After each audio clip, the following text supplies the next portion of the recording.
کافی حد تک سمجھ آ چکی ہوگی۔ اب میں آپ کو پہلی آیت میں جو متقین کا لفظ آیا ہے وہ بتاتی ہوں کہ یہ متقین کیسے بنا۔ یہ واو قاف یا سے باب افتعال سے استعمال ہوا ہے۔ جب ہم نے اس کا باب افتعال سے اسم الفاعل بنایا مفتعلن کے وزن پہ تو یہ بنا متقیون۔ تو اب یہاں پہ یہ رول ہے باب افتعال میں، جب فا کلمہ پر واو یا آ جائے تو اسے تا میں تبدیل کر دیا جاتا ہے، اور قرآن مجید میں باب افتعال سے مثال یائی استعمال نہیں ہوا، یعنی کہ یا نہیں آیا۔ قرآن پاک میں ایسے کوئی لفظ نہیں ہے جس میں یا جو ہے وہ باب فا پہ ہو اور وہ باب افتعال سے ہو، ٹھیک ہے۔ باب افتعال میں اس لیے واو کا استعمال کچھ بہت ہے، تو وہ آپ کے سامنے اگزامپل بھی آ گئی ہے۔ اب اس میں کیا ہوگا کہ اس واو کو ہم تا میں بدل دیں گے رول کے مطابق۔ یہ جو واو تھی یہ تا میں بدل گئی۔ اب آپ دیکھیں کہ یہ یہاں پہ دو تا آ گئی۔ اب کیا ہوگا کہ مضاعف کا جو ہے نا رول اپلائی ہوگا۔ یہ جو ورڈ ہے نا باب افتعال سے واو قاف یا، آپ نوٹ کریں کہ اس کے اندر کتنے غیر صحیح افعال کے کتنے آپ کے رولز جو ہے نا کور ہو رہے ہیں۔ سب سے پہلے مثال واوی کا رول آیا، مثال واوی۔ آپ دیکھیں مضاعف کا رول آیا کہ جب دو ایک جیسے آئیڈینٹیکل حرف ایک جیسے آ جائیں اور پہلے پہ جزم ہو دوسرے پہ حرکت ہو تو ان کا ادغام کر دیا جاتا ہے، انہیں مرج کر دیا جاتا ہے، اس کے اوپر شدہ آ جاتی ہے۔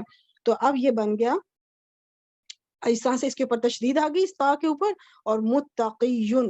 اور اسی ایک ورڈ کے اندر اب ناقص کا بھی رول اپلائی ہوگا، یعنی کہ مثال کا بھی رول آپ نے دیکھ لیا، مضاعف کا بھی دیکھ لیا، اور اب ناقص کا کیا رول ہے۔ ناقص کا یہ ہے کہ ناقص یائی پر پیش ہو۔ یہاں پہ یا پہ دیکھیں پیش ہے، ٹھیک ہے، ناقص یائی پہ پیش ہو، بلکہ میں نے سرکل کیا ہوا ہے which is good thing، اور اس سے پچھلے حرف پر زیر ہو، دیکھیں یہاں زیر ہے۔ تو اب ایسی صورت میں کیا ہوگا کہ جو ناقص یائی ہے وہ اپنی حرکت گرا دے گا، یہ جو اس کے اوپر دمتین ہے، دو پیش ہیں، یہ گر جائے گا۔ تو یہ کچھ اس طرح سے بن جائے گا متقی۔ اب ہم متقی لفظ ہم اپنی اردو زبان میں بھی بہت استعمال کرتے ہیں۔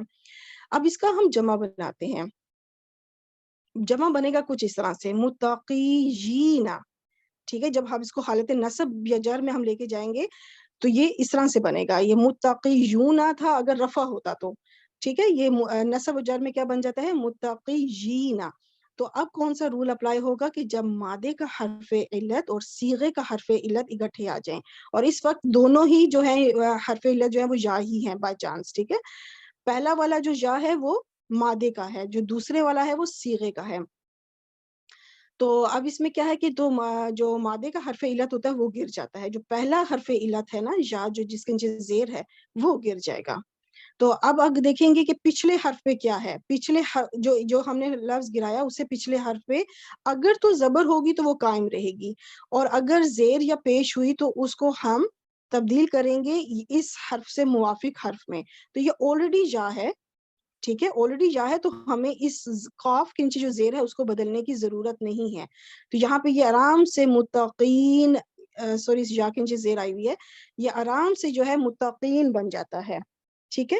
اس یا کے نیچے زیر نہیں ہونی چاہیے تھی، یہ مجھ سے بائی چانس یہاں پہ یہ زیر لگ گئی ہے۔ تو یہاں اس طرح سے یہ بنا متقین۔ میں اس کو ایڈٹ کرنے کی کوشش کرتی ہوں، اس میں اب یہ سب ریپیٹ ہوگا لیکن میں جلدی سے چلا لیتی ہوں۔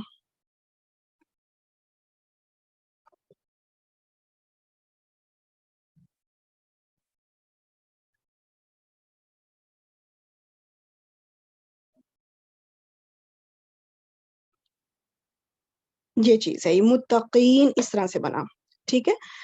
تو یہ سارا سلسلہ کار تھا۔ دیکھیں ایک لفظ بننے کے لیے کتنے پروسیجر سے یہ گزرا ہے، تو یہ عربی کی خوبصورتی ہے، اور الحمدللہ کہ اللہ کے فضل و کرم سے ہم اتنی باریکیاں سیکھ رہے ہیں۔ یہ اللہ کا بہت بڑا فضل ہے ہم سب پر کہ ہم اتنی چھوٹی چھوٹی چیزیں جو شاید عربوں کو بھی نہیں پتا ہوگا، کیونکہ ان کی تو یہ زبان ہے، انہیں نہیں پتا ہوگا کہ اس کے پیچھے یہ کتنی صورت حال سے یہ لفظ گزر کے تو ایسے بنا ہے۔ لیکن ہم اجمی ہو کے، نون عرب ہو کے، اللہ نے ہمیں یہ توفیق دیا، اللہ نے ہمیں اس قابل بنایا کہ ہم آج اس چیز کو سمجھ سکتے ہیں۔ الحمدللہ یہ اللہ کا خاص کرم ہے۔ استاذہ اچھا یہ اب لفظ